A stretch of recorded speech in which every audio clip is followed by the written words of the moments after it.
Okay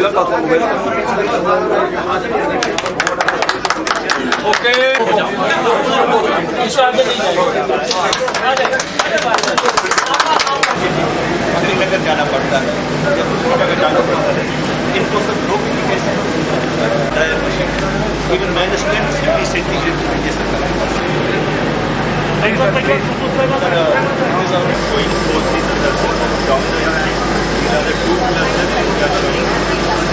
इसी type का एक क्या जनाब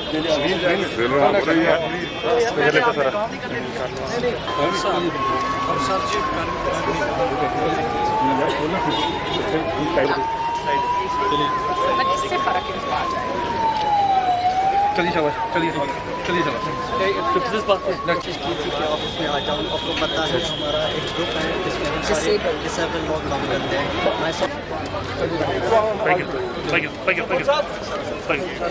नमस्कार सर, मुझे एक रिक्वेस्ट है आपका। आज मागम बडगाम में सोजनी हस्तशिल्प स्फूर्ति क्लस्टर का उद्घाटन करने का मुझे सौभाग्य प्राप्त हुआ। इस अद्भुत कला की मार्केटिंग के लिए ई कॉमर्स वेबसाइट का लॉन्च तथा यहाँ कन्यामा में कलाकारों से सीधा संवाद मेरे लिए अत्यंत ही बेहतरीन अनुभव है। पिछले 2 सालों में कोरोना महामारी की वजह से हैंडीक्राफ्ट सेक्टर में जो समस्या आई है उसके समाधान पर कई बैठकें पिछले दिनों प्रशासन के स्तर पर हुई, कई निर्णय लिए गए और मैं एक बात कह सकता हूं कि उसके केंद्र में हमारे आर्टिजन थे जिन्होंने हिंदुस्तान की सांस्कृतिक विरासत को अपनी रचनात्मक प्रतिभा से अभी तक जिंदा रखा है। और सबसे बड़ी बात यह है कि तमाम चुनौतियों के बावजूद विभिन्न कलाओं की शुद्धता को बनाए रखने में भी वो सक्षम रहे हैं। इसके लिए मैं उनको हृदय से बधाई देना चाहता हूं। मित्रों, इस साल फरवरी में हैंडीक्राफ्ट सेक्टर के कई जाने माने कलाकारों को जम्मू राजभवन में मुझे सम्मानित करने का अवसर मिला था।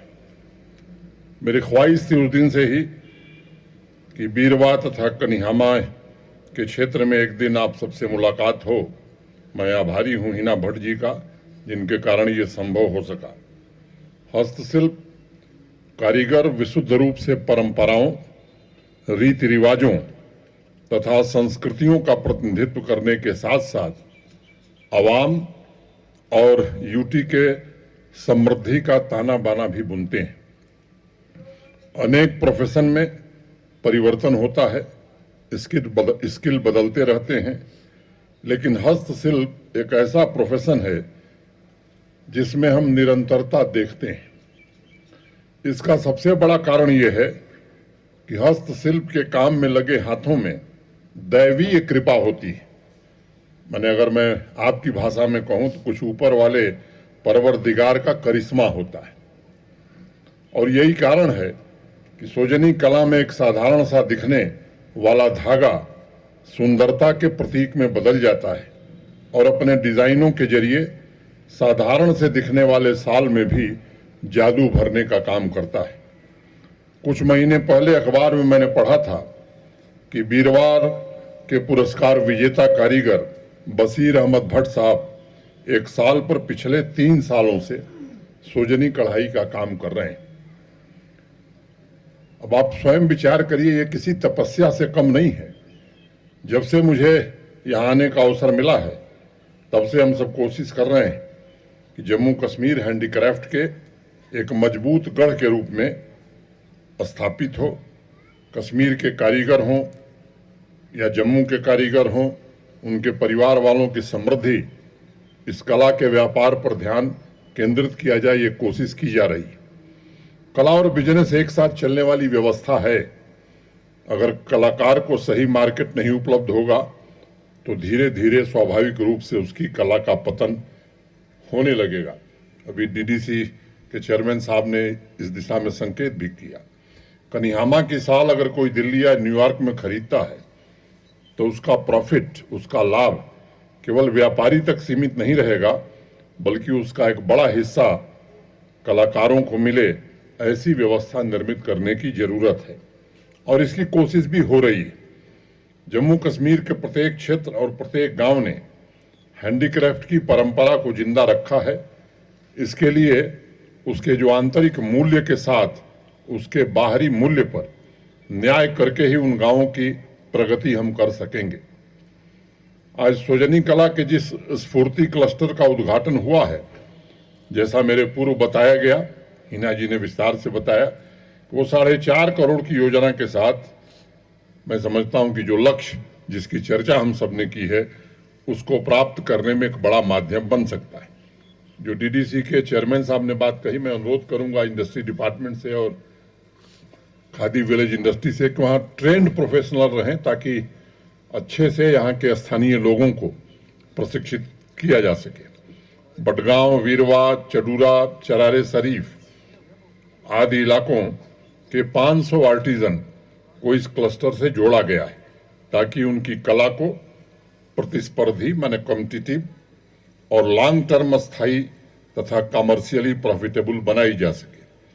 हमारे यहाँ कलाओं की सराहना की बड़ी पुरानी परंपरा है, लेकिन जहाँ उससे जुड़े बिजनेस या रोजगार की बात आती थी तो वहाँ अवसर और माध्यम दोनों में कमी दिखाई पड़ती थी।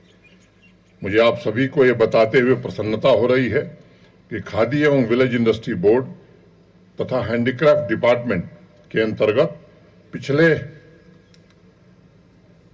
2.5-3 वर्षों में एक सघन अभियान चलाकर कारीगरों, युवाओं को इंटरप्रेन्योर बनाने की कोशिश की जा रही है और रोजगार के बेहतर माध्यम उपलब्ध हो सके इसके लिए प्रयत्न किया जा रहा है। सीनियर अधिकारी, ये आज मेरे ख्याल से ये बहुत ही महत्वपूर्ण दिन है। मैं एक बात कहना चाहूंगा कि लेफ्टिनेंट गवर्नर साहब की अगुवाई में जम्मू कश्मीर में जो बदलाव आ रहे हैं वो सब लोग आज देख सकते हैं। टूरिज्म इतिहास में सबसे ज्यादा अभी हो रहा है। इसका इस इवेंट से ताल्लुक है, इसलिए बोल रहा हूं। टूरिज्म इससे ज्यादा कभी नहीं हुआ है और इसका फायदा लोकल लोगों को ही है। यहाँ पे जो लोग काम करते हैं, जो आर्टिसन का काम करते हैं, जो और चीजें बनाते हैं, उनके लिए उसका फायदा है। दूसरी चीज बताना चाहूंगा मैं कि पिछले विंटर में टूरिज्म बंद नहीं हुआ था। बहुत सारी जगह खुली रही और वहां पे टूरिस्ट आते रहे। ये पहली बार हुआ था। एक और चीज बदल रही है कि रेलवे जब यहाँ पे आएगा तो अभी तक जो विंटर में हम लोग 3-4 महीने के लिए बंद करके बैठ जाया करते थे वो बंद हो जाएगा और विंटर भी उतना ही एक्टिव होगा जितना समर होता है। आने वाला वक्त जम्मू कश्मीर का एक बहुत सुनहरा वक्त आने वाला है और ये सुनहरा वक्त तभी आएगा जब हम सब मिलके काम करें उसके लिए। आज के दिन में सर हम लोग जो आर्टिसंस है उनके कैसे उनको हम लोग आगे ले जाएं, क्या सेक्टर जम्मू कश्मीर की एम्प्लॉयमेंट जनरेशन में एक अहम और नुमाया रोल अदा करता है। हमारे मुल्क की जीडीपी का 8% हिस्सा इसी सेक्टर का है, जबकि एग्रीकल्चर के बाद ये सेक्टर सबसे ज्यादा एम्प्लॉयमेंट जनरेट करता है। अदद-ओ-शुमार के मुताबिक ये सेक्टर मुल्क की एक्सपोर्ट में मजमूई तौर पे 40% और मैन्युफैक्चरिंग सेक्टर में 10% हिस्सा कंट्रीब्यूट करता है। एमएसएमई सेक्टर के फरोग के लिए सेंट्रल और यूटी गवर्नमेंट ने बहुत से इनिशिएटिव्स और प्रोग्राम को इंट्रोड्यूस किया ताकि इस सेक्टर को और प्रोडक्शन को फरोग मिले। सर, मुझे ये कहते हुए खुशी महसूस हो रही है कि एजुकेटेड, अनएम्प्लॉयड यूथ और आर्टिजन्स की तवानी और पैशन को चैनलाइज करने के लिए Jammu Kashmir khadi village industry board हमेशा पेश रहा है। एम्प्लॉयमेंट जनरेशन प्रोग्राम जैसे कि prime minister employment generation programme, rural employment generation programme ने यूनियन टेरिटरी जम्मू कश्मीर के अतराफ व अकनाफ में बहुत पाज़ेराई हासिल की है।